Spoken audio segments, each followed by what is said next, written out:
Okay, students. So in the previous videos, we have studied about the Kepler's law, and before that video, we have take our introductory part of the gravitation. Now let's go to the next portion. Okay. So आपण केपलरचे तीन law पाहिले. पहिला law एकदा recall करूया काय काय पाहिलं तर. पहिल्या लॉ मध्ये आपण पहिल्या लॉला नेम देतो आपण law of arbitrary motion. Okay, law of arbitrary motion नाव देतो. त्या लॉ मध्ये काय पाहिलं होतं की कोणताही प्लॅनेट असो तो कोणत्याही स्टार भोवती जर रिव्हॉल्व करत असेल तर तो एका इलिप्टिकल ऑर्बिट मध्ये रिव्हॉल्व करतो. आता इलिप्स म्हणजे काय याची पण आपण पूर्ण माहिती आपण मागच्या व्हिडिओमध्ये पाहून घेतली. इलिप्स म्हणजे काय की त्याला दोन फोकस असतात वगैरे वगैरे.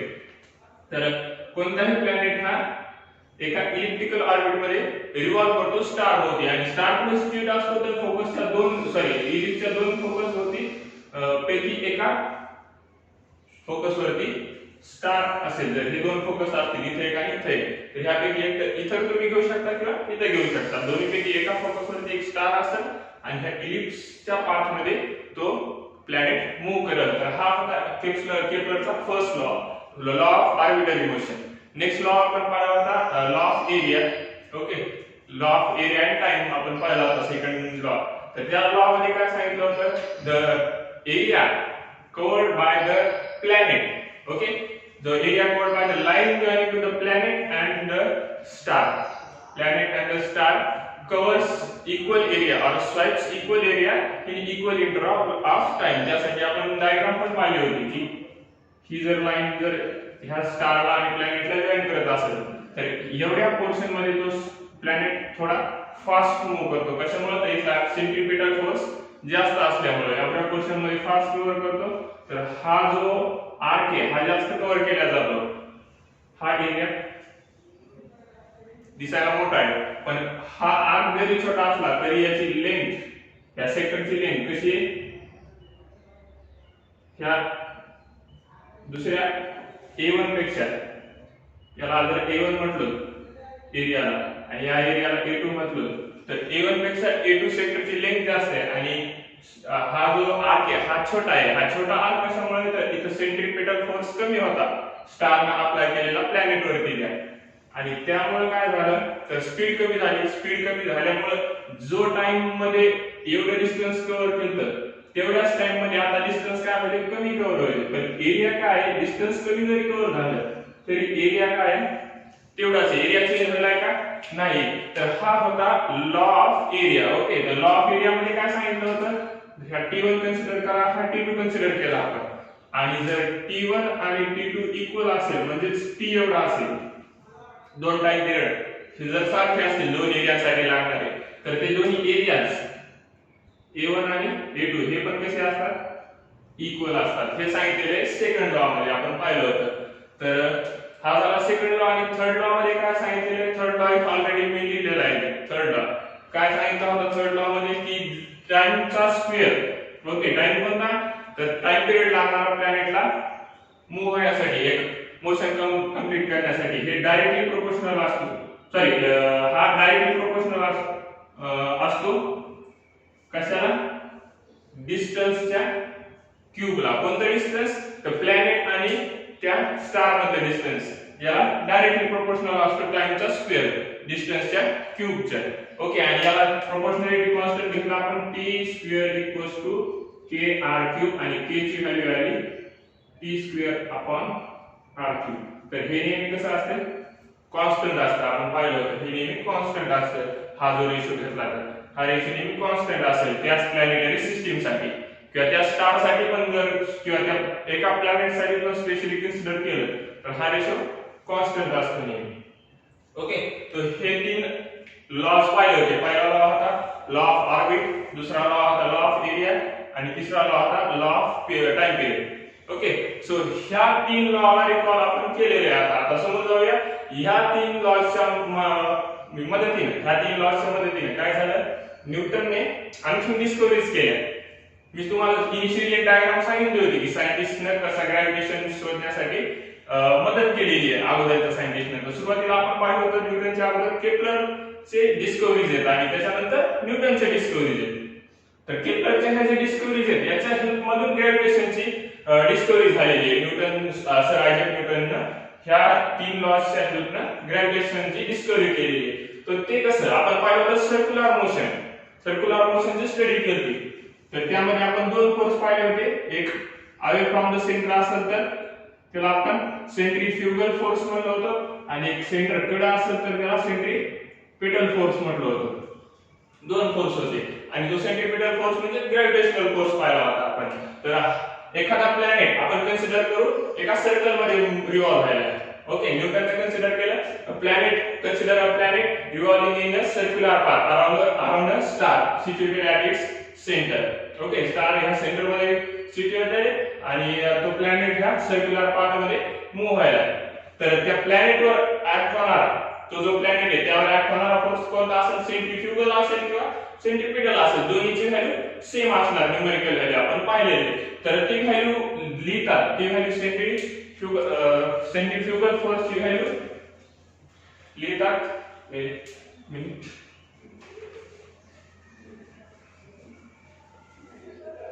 सेंट्रीफ्युगल फोर्स ची व्हॅल्यू डिराइव्ह केल्या जाते if v is velocity or speed of planet. Okay, next आपण कन्सिडर करू r is the distance between planet and star. Okay, and next आपण कन्सिडर करूया टाइम पिरियड t हा टाइम पिरियड लागलेला आहे त्या प्लॅनेटला कंप्लीट एक रिव्हॉल्यूशन पूर्ण करायला. रिव्हॉल्यूशन म्हणजे ह्या जागेवर जर प्लॅनेटची इनिशियल स्टार्टिंग सुरुवात कन्सिडर केली तर तो मूव्ह होणार इथून असा पर्यंत इथपर्यंत येणार. त्याला जो टाइम लागायला त्याला आपण टाइम पिरियड म्हणू, टाइम पिरियड. ओके, आणि प्लॅनेटचं मास m be the mass of that planet. Okay, तर प्लॅनेटचा मास m आहे असं कन्सिडर करू. ह्या कन्सिडरेशन आहे इनिशियल कन्सिडरेशन आपल्या. तर ह्या कन्सिडरेशन जर आपण फॉलो केल्या तर आपल्याला हा जो ऍक्ट होणार आहे प्लॅनेटवरती ऍक्ट होणारा सेंट्रीपिटल फोर्स आहे तो सेंट्रीपिटल फोर्स मिळतो F mv² अपॉन r. ही डेरिवेशन तुम्हाला प्रूव्ह करायला आताच नाहीये, 12th स्टँडर्ड पर्यंत जाईपर्यंत हे डेरिवेशन कसं आलंय तुम्हाला माहित होईल. पण सध्या लक्षात ठेवा की सेंट्रीपिटल फोर्सचे डेरिवेशन काय आहे, F mv² अपॉन r. हे सेंट्रीपिटल फोर्स झाला. हा फोर्स जो आहे हा सेंट्रीपिटल फोर्स.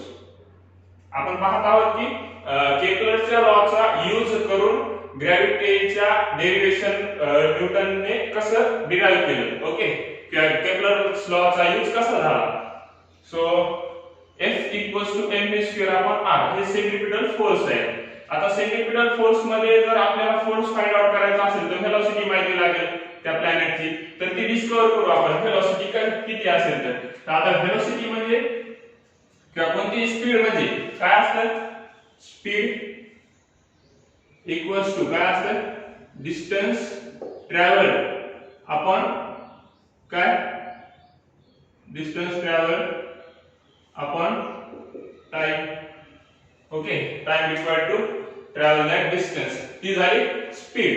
आता स्पीड म्हणजेच काय या ठिकाणी v आहे, स्पीड म्हणजे v आणि डिस्टन्स किती ट्रॅव्हल करायला हा प्लॅनेट, हा इथून इथपर्यंत यायला एक सर्कल कंप्लीट होईल आणि सर्कलच्या सर्कमफरन्सच्या अलॉंग मूव्ह व्हायला म्हणजे ते डिस्टन्स असणार 2 पाय r. सर्कमफरन्सचा फॉर्म्युला माहिती आहे आपल्याला 2 पाय r. आणि टाइम किती लागायला आहे तर कोणत्याही प्लॅनेटला एक रिव्हॉल्यूशन कंप्लीट करायला जो टाइम लागतो त्याला आपण त्या प्लॅनेटचा टाइम पिरियड म्हणत असतो आणि त्याला आपण डिनोट केले t ने. Okay, so capital T. आता हे जे इक्वेशन आहे सेकंड इक्वेशन त्याला म्हणू आपण इक्वेशन नंबर सेकंड आणि याला म्हणू equation number first. Okay, so second equation use करायचं इक्वेशन 1 मध्ये using equation second in equation first. Equation second हे इक्वेशन फर्स्ट मध्ये यूज करूया. काय होते पाहू आपण आता. इक्वेशन सेकंड इक्वेशन फर्स्ट मध्ये यूज केल्याच्या नंतर तर सेंट्रिपिटल फोर्सची व्हॅल्यू काय आहे F इक्वल्स टू हा m as it is v ला रिप्लेस करा ह्या व्हॅल्यूने, v ला रिप्लेस करा ह्या व्हॅल्यूने, काय होईल 2 पाय r डिवाइडेड बाय t आणि ह्या v चा स्क्वेअर म्हणजे हा पूर्ण व्हॅल्यूचा काय होऊन जाईल स्क्वेअर होऊन जाईल आणि या टोटलला डिवाइडेड बाय काय r, या टोटलला divided by r. Okay, so हे झाला इथपर्यंतचं डेरिव्हेशन. आपल्याला सॉल्व करायचं आहे जेणेकरून आपल्याला माहित होईल की केप्लरच्या लॉचा यूज कसा झाला ग्रॅव्हिटेशनच्या डिस्कव्हरी मध्ये. ओके, किंवा ग्रॅव्हिटेशन जो नंतर ग्रॅव्हिटेशनचा यूज झाला त्याच्यामध्ये ग्रॅव्हिटेशनचे फॉर्म्युले जे आले ते कसे झाले, की न्यूटनला केप्लरच्या लॉचा फायदा कसा झाला आपल्याला पाहायचा आहे समोर. तर F इक्वल्स टू काय होईल याला जर सॉल्व केलं तर m ॲज इट इज राहणार, ह्या ब्रॅकेटचा स्क्वेअर करून घ्यायचा, काय होईल 4 pi square r square divided by t square आणि टोटल डिवाइडेड बाय काय r ॲज इट इज. आता ह्या r ला डिनॉमिनेटर मध्ये काय नाही म्हणजे काय 1 आहे आणि याला जर रिअरेंज केलं तर रिअरेंज करत असताना आपण याला असं लिहू शकतो m 4 pi square r square upon t square हे ॲज इट इज हा झाला न्यूमरेटरचा पोर्शन. आता डिनॉमिनेटर आहे याला जर न्यूमरेटर मध्ये वरी न्यायचं असेल तर डिनॉमिनेटरचा डिनॉमिनेटर न्यूमरेटर मध्ये जातो, बरोबर आहे. छेदाचा छेद वरी जाऊन त्याचा रेसिप्रोकल होणार, तो काय होणार 1 अपॉन r, बरोबर आहे 1 अपॉन r. हे डिनॉमिनेटर छेदात काय नाही म्हणजे 1 आहे, वरी जाऊन याचा रेसिप्रोकल होणार 1 वरती r खाली, खाली उलटं वर पाय करायचे. तर आता याला सॉल्व केलं तर हा स्क्वेअर आणि हा r कॅन्सल होऊन जाणार, हा स्क्वेअर आणि r कॅन्सल होऊन जाईल.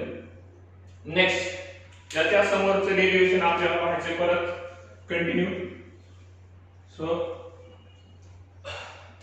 तर त्याला समोर जर सॉल्व केलं further solving it we get f equals to what m 4 pi square and r upon t square. Okay, एवढं डेरिव्हेशन मिळालं आपल्याला. आता याला आपण हा केप्लरचा लॉ पाहिलेला आहे t square upon r cube, हे काय कॉन्स्टंट आहे. आता इथे t स्क्वेअर ची टर्म आहे पण r क्यूब ची टर्म आहे का नाही. आपल्याला केप्लरच्या लॉचा जर यूज करायचा असेल इथे न्यूटनच्या केप्लरच्या लॉचा यूज केलेला आहे तर तो कसा केला पाहिजे, त्यासाठी आपल्याला t स्क्वेअर बरोबर r क्यूब ची पण टर्म लागेल. r क्यूब आणण्यासाठी ह्या r ला r च्या स्क्वेअर ने मल्टिप्लाय करावं लागेल आणि कोणत्याही फ्रॅक्शनला जर न्यूमरेटर किंवा डिनॉमिनेटर मध्ये चेंज करायचा असेल तर सेम चेंज आपल्याला दुसऱ्या राहिलेल्या टर्म मध्ये पण करावा लागतो. म्हणजे न्यूमरेटरला जर मल्टिप्लाय केलं तर डिनॉमिनेटरला पण मल्टिप्लाय करावं लागतं, डिनॉमिनेटरला मल्टिप्लाय केलं तर न्यूमरेटरला पण. आपण करून घेऊया r क्यूब ची टर्म आणायची आपल्याला, मग r स्क्वेअर ने मल्टिप्लाय केलं r स्क्वेअर ने डिवाइड केलं, काय चेंज होणार आहे का नाही. ओके, सो ही झाली टर्म, काय झाली टर्म हे झालं. रिअरेंज व्यवस्थित रिअरेंज करून घेऊया याला 4m पाय स्क्वेअर आणि हे अपॉन सॉरी हे असंच राहू देऊया सध्याच्याला आणि हे काय झालं ही term r into r cube r into r square r cube आणि हा t स्क्वेअर त्याचा डिनॉमिनेटर लिहून घेतो.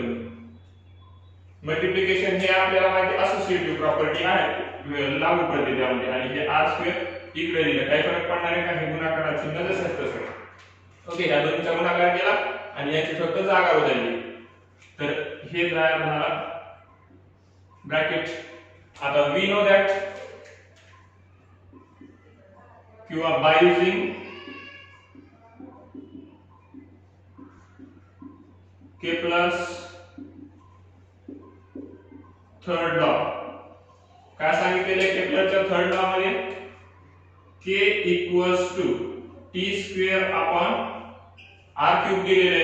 सो देयरफॉर याला जर रेसिप्रोकल केलं, आपल्याला ही टर्म पाहिजे, याला जर रेसिप्रोकल केलं तर r cube upon t square याची व्हॅल्यू काय आहे 2 अपॉन k. ती व्हॅल्यू आपण इक्वेशन नंबर 3 मध्ये सबस्टिट्यूट करूया, याला आपण म्हणू इक्वेशन नंबर 3.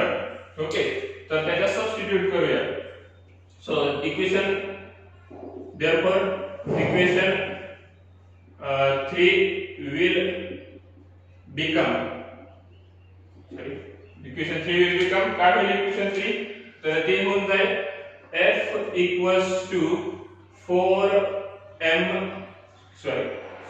पाय स्क्वेअर m, याला व्यवस्थित रिअरेंज करून घेऊया 4 pi square m upon r square आणि हे काय 1 अपॉन के, तर हे 1 अपॉन के आणि 1 अपॉन के मल्टिप्लाय जर केलं तर 1 ने मल्टिप्लाय केल्यावर न्यूमरेटर ऍज इट इज राहणार आणि हे के जाईल डिनॉमिनेटर मध्ये. तर हा जो आहे हा झाला सेंट्रिपिटल फोर्स. आता यामध्ये जर आपण पाहिलं तर यामध्ये पाहिल्याच्या नंतर थोडस जागेची कमतरता आपल्याला थोडं बोर्डवरती आला. तर F इक्वल्स टू हा portion 4 pi square and m, okay, आणि अपॉन मध्ये हा k. एवढा पोर्शन जो आहे हा पूर्ण पोर्शन कॉन्स्टंट आहे. कॉन्स्टंट कशामुळे आपल्याला माहिती आहे कोणत्याही प्लॅनेट साठी k तर कॉन्स्टंट असणार आहे. केप्लरच्या थर्ड लॉ मध्ये सांगितलं होतं k कॉन्स्टंट आहे, ओके. आणि 4 ची व्हॅल्यू तर कॉन्स्टंट आहे. 4 पुढे गेला तर 4 चा 5 होणार नाही. पाय ची व्हॅल्यू तुम्हाला माहिती 22 अपॉन 7 ते पण कॉन्स्टंट आहे, ती पण चेंज होणार नाही. आणि m त्या प्लॅनेटसाठी त्या प्लॅनेटचं मास चेंज होणार आहे का?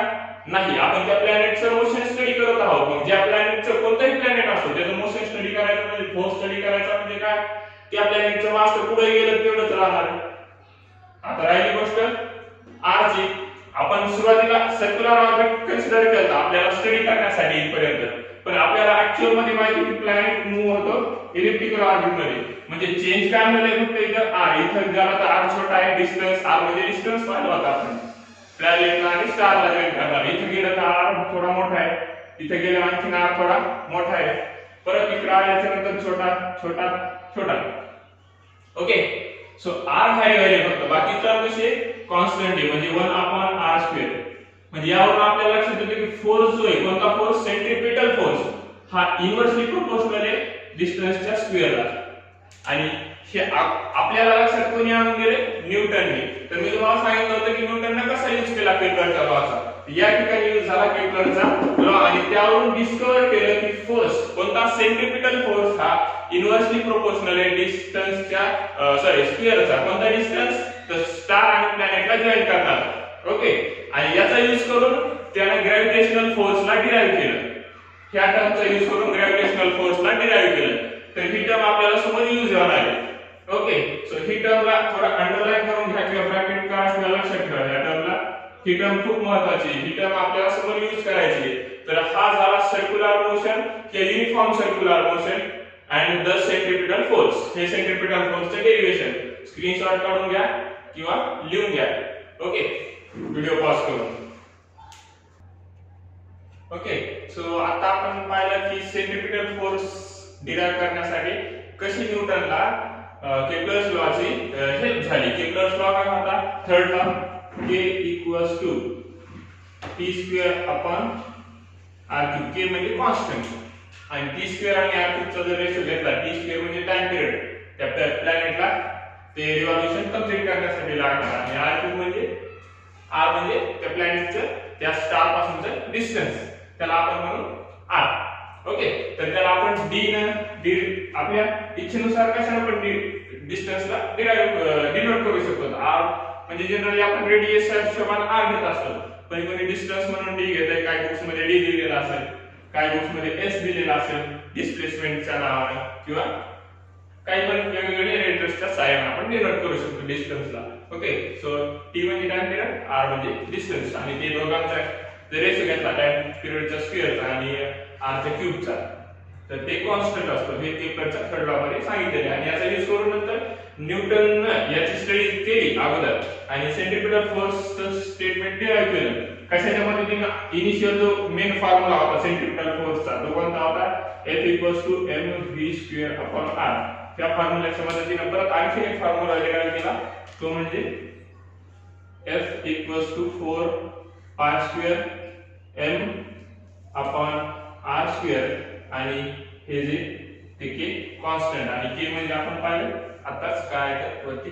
तर हे फॉर्म्युले न्यूटनने केपलरच्या द्वारे डिराइव्ह केले. आता या फॉर्म्युल्यावरून काय स्टेट व्हायला की सेंट्रिपिटल फोर्स जो आहे तो डिस्टन्स म्हणजे कोणतं, प्लॅनेट आणि सनला किंवा स्टारला जॉइन करणारा डिस्टन्स याच्या स्क्वेअरच्या इन्व्हर्सली प्रोपोर्शनल असतो. म्हणजे काय, तर F is inversely proportional to the r². r² म्हणजे the square of the distance line joining to the star and planet, okay. So ह्याची यूज कसा झाला हे आपल्याला पाहायचंय. आता ग्रॅव्हिटेशनची डेफिनेशन पाहिली होती आपण, त्यामध्ये काय पाहिलं होतं? ग्रॅव्हिटेशन म्हणजे gravitation is the force existing between two bodies. Okay, two bodies without any contact due to their masses. हे आपण इंट्रोडक्टरी पार्ट मध्ये आणि सेकंड पार्ट मध्ये पण व्हिडिओच्या पहिले जे 2 व्हिडिओ झाले आपण त्यामध्ये पाहिलेली आहे की ग्रॅव्हिटेशन म्हणजे काय. आपण ती पाहिली होती definition, the force due to masses of object. आणि दुसरी महत्त्वाची गोष्ट विदाउट कॉन्टॅक्ट होती, बरोबर आहे. तर ही डेफिनेशन आपण पाहिली होती. तर आता ह्या डेफिनेशनला जर ब्रॉडली आपण सांगितलं, ह्या डेफिनेशनला न्यूटनने ब्रॉडली एका विस्तृत भाषेमध्ये सांगितलं. त्याने की काय सांगितलं, कोणत्या पण 2 ऑब्जेक्ट घेतले युनिव्हर्स मध्ये, हे पण आपण पाहिलं होतं पहिल्या व्हिडिओ मध्ये. ह्या जर 2 पेन घेतल्या यामध्ये पण ग्रॅव्हिटेशनल फोर्स आहे आणि तो ह्याच्या मास मुळे आहे. तर तो फोर्स कसा सांगणार, तर तो फोर्स म्हणजे असतो the force present between any two bodies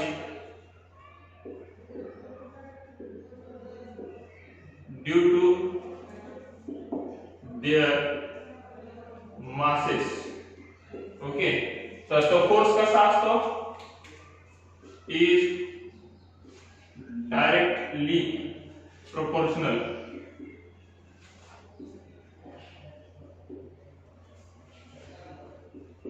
to the square of directly proportional to the product of their masses.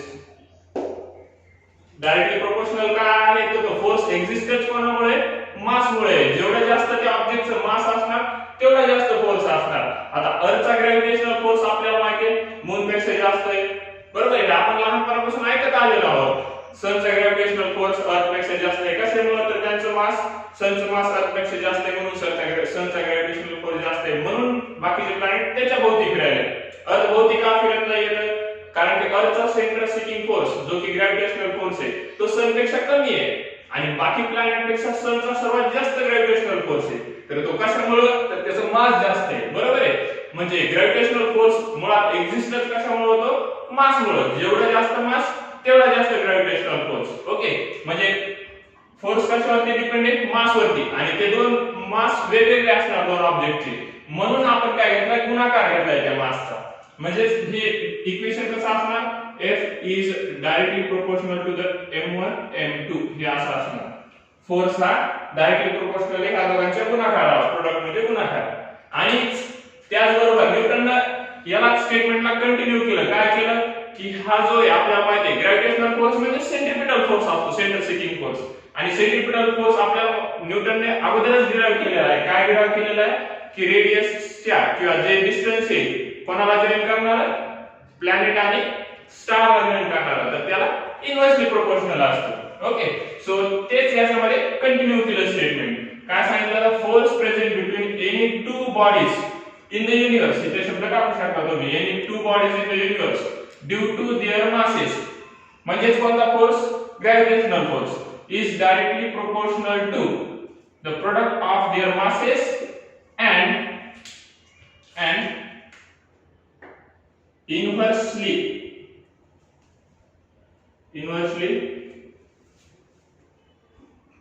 proportional to the square of distance between star क्या डिस्टेंस बिटवीन 2 बॉडीज. त्या 2 bodies मधलं distance जेवढा जास्त असेल तेवढा force कमी असेल, त्यासाठी आपण एक्झाम्पल पाहिलं होतं.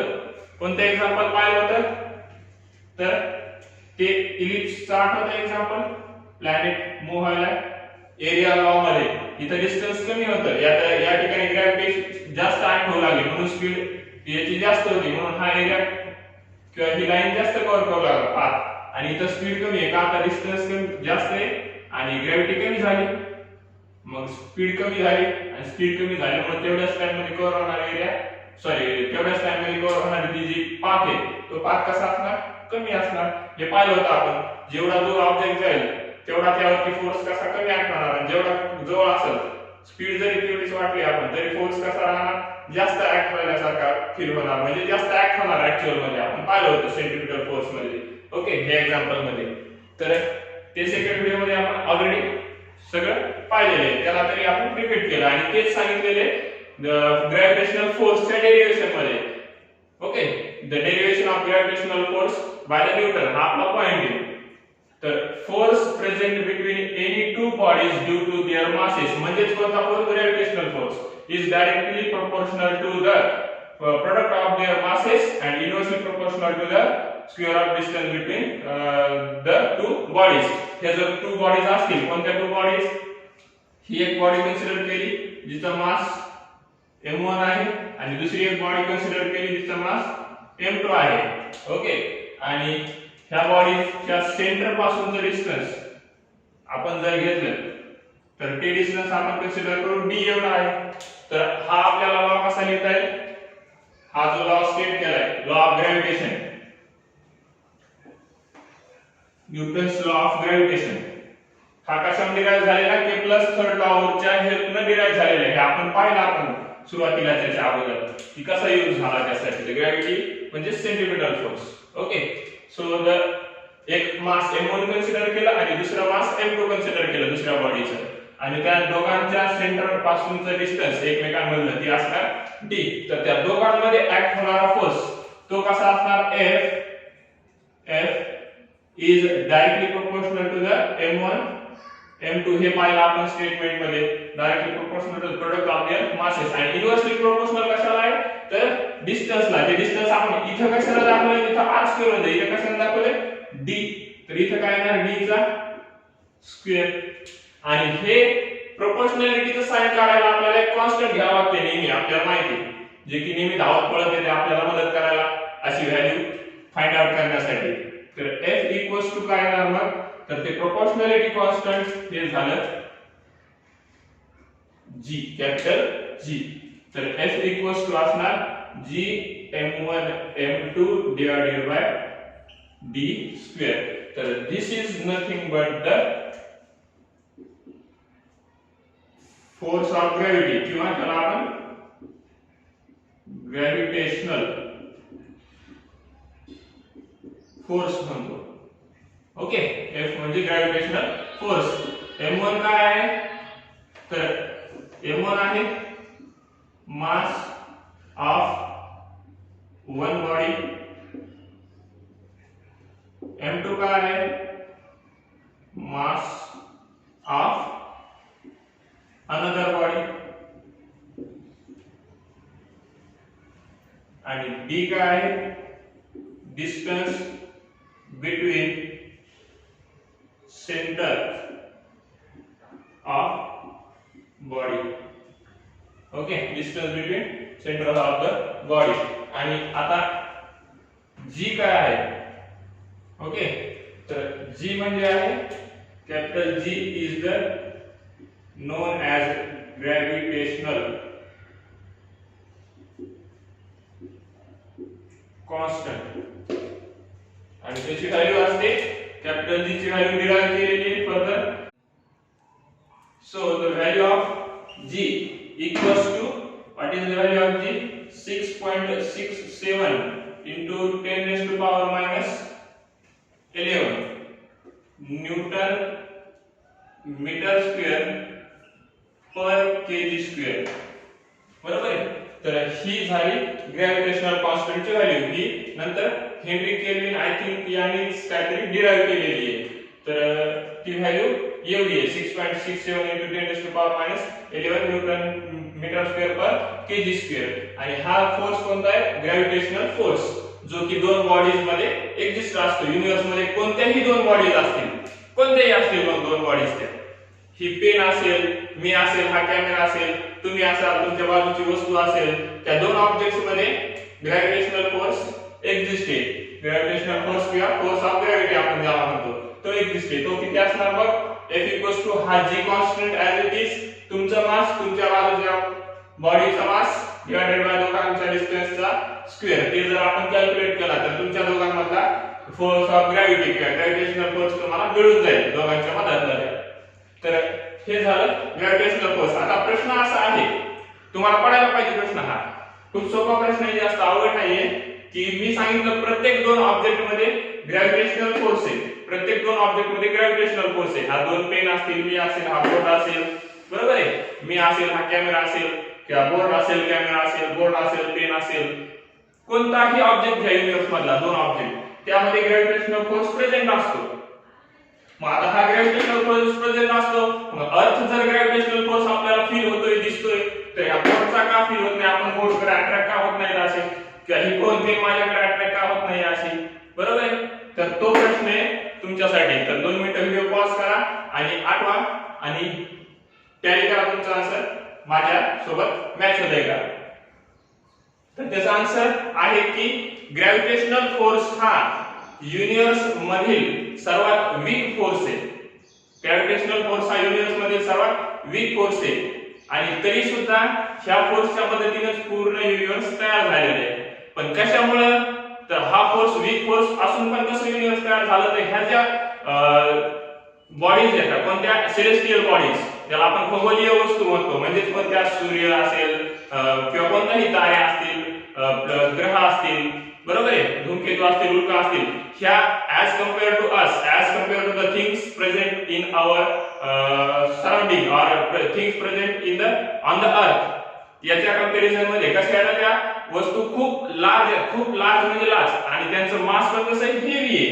आणि आपण पाहिले ग्रॅव्हिटेशनल फोर्स जेवढा जास्त मास असेल तेवढा ग्रॅव्हिटेशनल फोर्स कसा असणार आहे, जास्त असणार आहे. मग तो वीक जरी असला तरी त्यांच्या मासमुळे त्यांचा ग्रॅव्हिटेशनल फोर्स फील होतो आणि हे युनिवर्स क्रिएट झालेले आहे, हे युनिवर्स एक्झिस्ट मध्ये.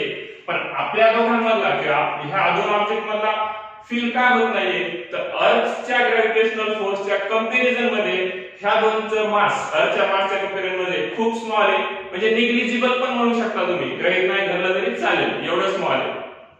आणि अर्थचा ग्रॅव्हिटेशनल फोर्स त्याचा मास मुळे खूप म्हणजे खूप जास्त आहे आणि त्यामुळे अर्थचा ग्रॅव्हिटेशनल फोर्स अगोदर फील होतो आपल्याला आणि त्या फोर्स मुळे हा फोर्स हा फील होत नाही. आणि याच्यामध्ये प्लस आणखी कारण भरपूर येतं, की जसं रेजिस्टन्स असेल, रेजिस्टन्स तुम्हाला रेजिस्टन्स फोर्स माहिती आहे, एअर रेजिस्टन्सचा, हवेचा रेजिस्टन्स असते बॉडीमध्ये. हवा जर एखादी वस्तू जर मूव्ह होत असेल तर हवा घर्षण होऊन आपल्याला बाजूने जाते, त्यामुळे उडता येत नाही वगैरे वगैरे. विमानाला तुम्ही पाहिलं असेल तर, किंवा सोपं उदाहरण, मोटरसायकलवर चालला तुम्ही, मोटरसायकलवर चालला, एखादी अशी वस्तू जर तुम्ही साईडने धरली तर तुम्हाला मागे ढकलल्यासारखी वाटते वस्तू, कशामुळे तर हवा ढकलत असते, तर तो फोर्स एअरचा रेजिस्टन्सचा फोर्स, त्याला म्हणायचं एअर रेजिस्टन्स फोर्स, तो फोर्स पण प्रेझेंट असतो सर्व ठिकाणी, बरोबर आहे. वस्तू जर खाली ठेवलेली असेल तर फ्रिक्शनल फोर्स प्रेझेंट असतो, वस्तू जर उचललेली असेल तरी पण मस्क्युलर फोर्स किंवा तो फ्रिक्शनल फोर्स प्रेझेंट असतो. त्या फोर्सच्या कंपॅरिझन मध्ये पण ग्रॅव्हिटेशनल फोर्स वीक आहे. आपल्याला माहिती युनिवर्स मधला सर्वात वीक फोर्स म्हणजे ग्रॅव्हिटेशनल फोर्स, सुरुवातीला सांगितलं. म्हणजे हे भरपूर कारण येतं की आपल्याला दोन ऑब्जेक्ट मधला फील कशामुळे होत नाही आणि फक्त अर्थचाच फील का होत होतं, का तर अर्थचं मास कसं आहे, खूप लार्ज आहे as compare to the other mass. अर्थचं जे मास आहे ते अदर मासच्या कंपॅरिझन मध्ये खूप लार्ज आहे, त्यामुळे अर्थचा फील होतो. पण अदर मास हे स्मॉल असल्यामुळे याला बाकीचे जे फोर्स येतात ते निग्लेक्ट करतात. बाकीचे फोर्स कोणता, हा ग्रॅव्हिटेशनल फोर्स, ग्रॅव्हिटेशनल फोर्स पण याला फील होऊ देत नाहीये याच्या ग्रॅव्हिटीला, बरोबर आहे. दुसरा कोणता, फ्रिक्शनल फोर्स, दुसरा फोर्स फ्रिक्शनल फोर्स, तिसरा फोर्स एअर रेजिस्टन्स.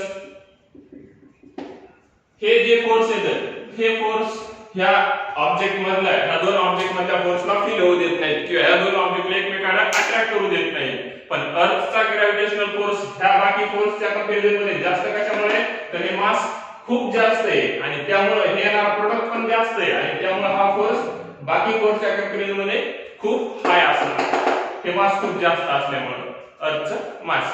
तर हे तुमच्या आता लक्षात आलं असेल असं समजूया की बाकी ऑब्जेक्टचा ग्रॅव्हिटेशनल फोर्स फील का होत नाहीये आणि अर्थचा ग्रॅव्हिटेशनल फोर्स फील का होतो आणि जरी बाकी ऑब्जेक्टचा ग्रॅव्हिटेशनल फोर्स फील होत नसेल तरीही त्यामध्ये ग्रॅव्हिटेशनल फोर्स एक्झिस्ट असतो, एक्झिस्ट नाही असं नाही.